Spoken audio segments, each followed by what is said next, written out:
எம்ஜிஆர் கூட மஞ்சுளா அவர்கள் 5 படம் நடிச்சிருக்காங்க.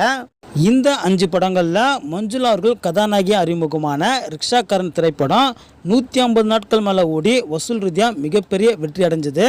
இதுக்கப்புறம் பார்த்தீங்கன்னா எம்ஜிஆர் கூட நடித்த உலகம் சுற்றும் வாலிபன் 200 நாட்கள் மேலே ஓடி வசூல் ரீதியாக மிகப்பெரிய வெற்றி அடைஞ்சது. அடுத்து நேற்று இன்று நாளை நினைத்ததை முடிப்பவன் இதே வினை, இந்த 3 படங்களுமே 100 நாட்கள் மேலே ஓடி வசூல் ரீதியாக மிகப்பெரிய வெற்றி அடைஞ்சது. அதாவது எம்ஜிஆர் மஞ்சுளா இவங்க கூட்டணியில் வெளிவந்த எல்லா திரைப்படங்களுமே சூப்பர் ஹிட்டாக தான் அமைஞ்சிருக்கு.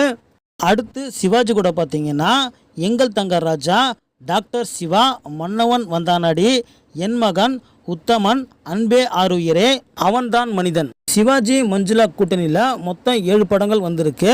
இந்த 7 படங்களில் அவன்தான் மனிதன், எங்கள் தங்க ராஜா, மன்னவன் வந்தானடி, உத்தமன் இந்த 4 படங்களுமே பார்த்தீங்கன்னா 100 நாட்கள் மேலே ஓடி வசூல் ரீதியாக மிகப்பெரிய வெற்றி